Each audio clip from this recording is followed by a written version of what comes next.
আচ্ছা, একটা কথা বলুন তো, যে কোনো কিছু কাজের সফলতা বা আমাদের জীবনের সফলতা বা একজন ভালো মানুষ হিসাবে নিজেকে তৈরি হতে গেলে বা ভালো কাজে সফলতা পেতে গেলে কিসের প্রয়োজন হয় বলুন তো?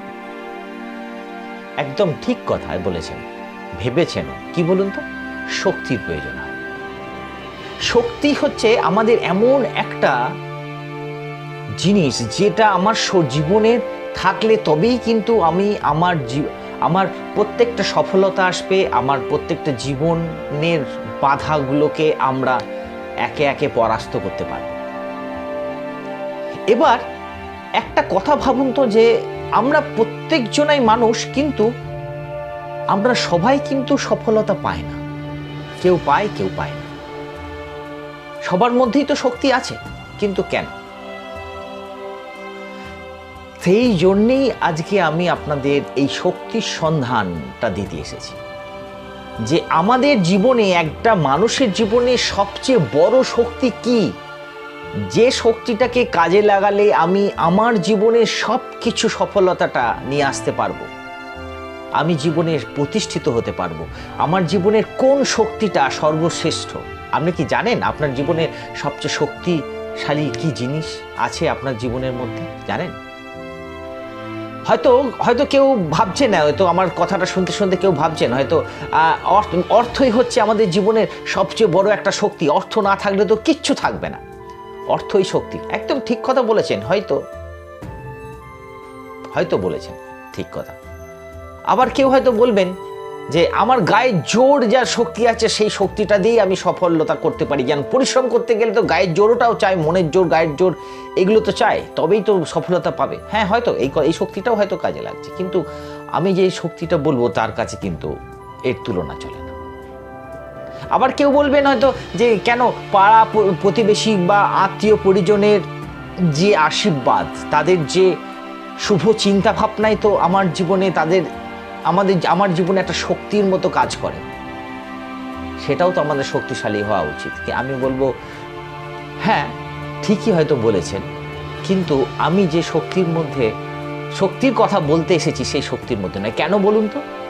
কারণ আপনি যে উদাহরণগুলো দিলাম আপনাকে, সেই উদাহরণগুলো কিন্তু একসময় ফিকে হয়ে যায়, আপনার হাত থেকে কিন্তু চলে যায়। সেটা আপনি উপলব্ধি করতে পারেন। বাহুর বল কিন্তু বা মনের বল আস্তে আস্তে একদিন হারিয়ে যায়। আপনার অর্থ একদিন আপনার কাছ থেকে শেষ হয়ে যায়। একদিন আপনার পাড়া প্রতিবেশী পরিজন যে শুভাকাঙ্ক্ষী যারা আছেন, তারাও আস্তে আস্তে দূরে সরে যায়, তাদের আশীর্বাদও দূরে সরে যায়, চিরস্থায়ীভাবে থাকে না। তাহলে কোন শক্তি? সেই শক্তিটার নাম কি জানেন? আপনার অস্তিত্ব। সবচেয়ে বড় শক্তি হচ্ছে আমাদের জীবনের অস্তিত্ব, যেটা একান্তভাবে আমার, কারুর নয়। সুবীরের মতোই সুবীর, আমার বিকল্প কেউ নেই। আপনি যে শুনছেন, আপনি কিন্তু আপনার মতোই, আপনার অস্তিত্বটা আপনার মতোই। এই জগতে এমন কোনো মানুষ পাবেন না যে আপনার ডুপ্লিকেট। সবকিছু পারফেক্ট হবে না তার সঙ্গে, কারণ আপনার অস্তিত্বটাই হচ্ছে আপনার জীবনের সবচেয়ে বড় বল।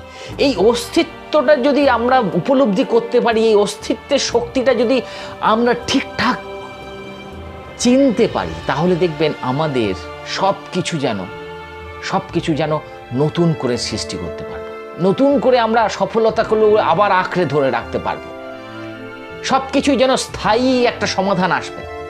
তাহলে এই অস্তিত্বটা চিনবো কি করে? এই অস্তিত্বটাকে চিনবো এইভাবে যে আমরা কখনোই অতীতকে নিয়ে ভাববো না। দেখুন, আমরা যখনই কোনো অতীতকে নিয়ে চিন্তা ভাবনা করি, তখনই কিন্তু আমার অস্তিত্বের কথা ভুলে যায়। অস্তিত্ব মানে বর্তমানে আমি কি পরিস্থিতি আছে, আমার মানসিকতা কেমন, আমি চিন্তা ভাবনা কেমন করি, এই অস্তিত্ব, আমার পার্সোনালিটি দিয়ে আপনি কি কাজ করে সফলতা আনতে পারি, সেই অস্তিত্বটাকে আমাকে চিনতে হবে। এবং যখনই আপনি দেখবেন আপনার অতীতকে নিয়ে চিন্তা ভাবনা বেশি করছেন, তাহলে সামনের দিকে কিন্তু কখনোই সফলতা আসবে না। আপনি যদি এখনকার বর্তমানটা নিয়ে যদি একটু ভাবেন যে আমি আমার অস্তিত্বটা, এই বর্তমানের অস্তিত্বটা নিয়ে যদি পরিশ্রম করতে পারি, আমি যদি সফলতার দিকে এগোতে পারি, তবেই এই বর্তমানটাই কিন্তু একদিন আমার অতীত হবে, যেটা আমার কাছে সুখময় হতে পারে, আনন্দদায়ক হতে পারে। এই বর্তমান পরিস্থিতিটা যদি আমি ঠিকঠাক সুখকর হতে পারি, মিষ্টতায় ভরিয়ে দিতে পারি, তবেই অতীতটাও মিষ্টতা হবে, আমাকে কোনোদিন বাধা দিতে পারবে না। তাই নিজের জীবনের অস্তিত্বটাকে আগে বুঝতে হবে আমাদের। নিজের জীবনের অস্তিত্বটা বুঝলে তবেই কিন্তু এগোতে পারবো। এটা কিন্তু কারুকে দিতেও পারবেন না, কারুর কাছ থেকে আপনি নিতেও পারবেন। এটা আপনার ব্যক্তিগত জিনিস। নিজের অস্তিত্বটাকে ঠিকঠাকভাবে ধরে রাখুন, পজিটিভ দিয়ে ধরে রাখুন, কখনোই নেগেটিভের প্রশ্রয় নেবেন না। নিজের অস্তিত্বটাকে আরেকটু গ্রো আপ করার চেষ্টা করুন। আপনার হাতেই সব। একটু পজিটিভ চিন্তা ভাবনা করুন, একটু এগিয়ে যান, এইভাবে নিজের অস্তিত্বটাকে সবসময় নিজের অস্তিত্বটাকে ঠিক রাখার চেষ্টা করুন। দেখবেন আপনার জীবনের সফলতা যে কোনো কাজে চিন্তা ভাবনা হবে এবং আপনি অন্য মানুষদের কাছে দৃষ্টান্ত হয়ে যাবেন। সবাই আপনার মতো মানুষ হওয়ার জন্য ছটফট করবে। তাই নিজের অস্তিত্বটাকে এমন জায়গায় নিয়ে যান যেন সবাই আপনাকে দেখলেই একবার করে অন্তত সেলুট করে। ওকে, আবার আসবো নতুন একটা কিছু ভিডিও নিয়ে। বাই।